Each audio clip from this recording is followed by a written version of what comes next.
Hey, it's Todd with The Stop Shop. Just had a customer send in a complete set of their original brake lines off their 84 Jeep CJ7. So this complete line kit covers the year range 83 to 86 for the whole line set. Different components within this line set may cover more years than just that, but as far as the whole set goes, 83 to 86. Wanted to show you guys exactly what the process looks like of reverse engineering a pre-bent stainless steel or regular steel brake line set from originals. We get a lot of calls from people asking if we can do one-off sets, which we don't generally do because it's really labor intensive to make the first set. Of course, once we punch them into our CNC tube benders, get all the data in the right way, work out the kinks, then it's a lot faster. But this particular customer, because I've been looking for a good set of Jeep brake lines for this year range, we're just going to send him a complete free stainless steel brake line set. We actually had to send, he didn't have a box, so we sent a big box to him. He took the lines off, pulled them out, put them in the box, sent them back to us. Now we're going to use these patterns to make him a new set. Once he installs them on the vehicle, confirms that everything fits properly, we'll go ahead and start mass producing this line set. So anybody else with a 83 to 86 CJ7 can buy these lines from us as well. So if you have a different vehicle that you're looking to replace the brake lines on and we don't currently list it, you can check with us. Some line sets we're actively looking for, and we'll do the same thing where we give you a free line set for free. Others that we're not really interested in making at the current time, just based on the market, we require 5 sets as an initial order, and we can do the same process. So I'm going to get all these out, lay them out on the table. I'll show you what they look like because some of them had to be cut, and I'm going to have to piece them back together. But I'll get them laid out first, and we'll come right back to you. Okay, we got all the lines pulled out. Up on this table is just all the individual pieces that are really straightforward.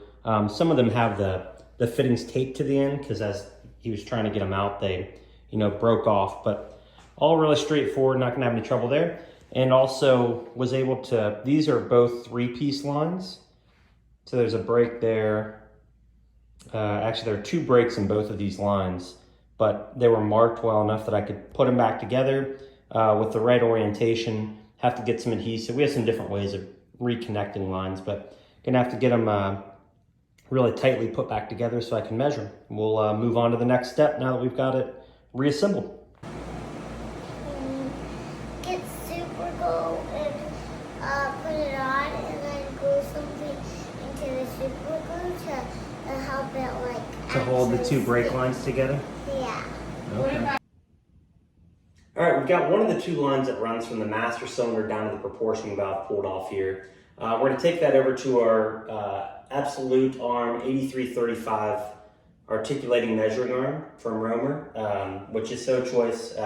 If you have the means, I highly recommend picking one up. So we take this, and we've already entered in the tube diameter, the bend radius, and the number of straights in this tube. And as we collect points, it's going to calculate all the data that we need to put into our CNC tube bender. That will help us reverse engineer and reproduce this exact tube. I won't go through the whole process, but I will show you a couple things here. The tube, as you can see, we've removed the gravel guard, which is the spring on the outside of the tube. And we have got this set up here. And we've actually already measured this. We've got all the data pulled up here that we've changed up a little bit to compensate for a couple things like spring back and elongation, which essentially means when you bend a tube, it springs back. If you bend a 90, it's going to spring back to 85 degrees. So we take care of all that right up front. So we're going to take this data, put it into our tube bender, and we'll show you the result after this. All right, so we're making one of the rear axle lines now. So we've cut it to length, and now we flare it.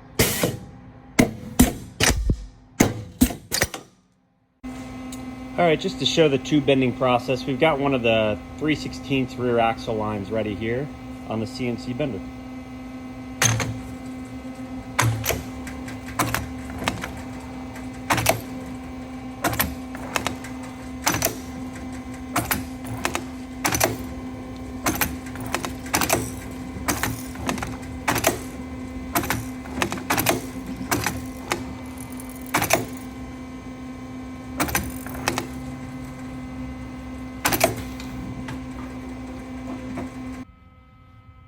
All right, so we just finished up scanning the 7 lines from the 84 CJ7.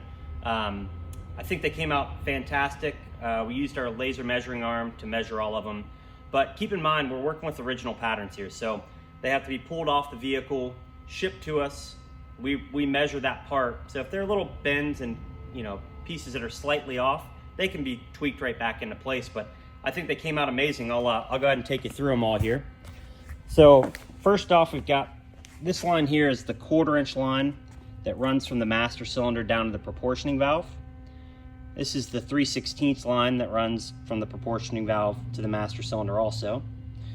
This line came in 3 pieces, but we put it back together and measured it. This is the right front brake line, so it should go from the valve to the passenger side front wheel. This line here goes from the driver's side wheel to the proportioning valve. Here we have the long line that runs all the way from the valve to the center of the rear axle. And finally we have the rear line. The longer the 2 rear lines here, and then the shorter the 2 lines here. Looks to me like they came out great. Thanks.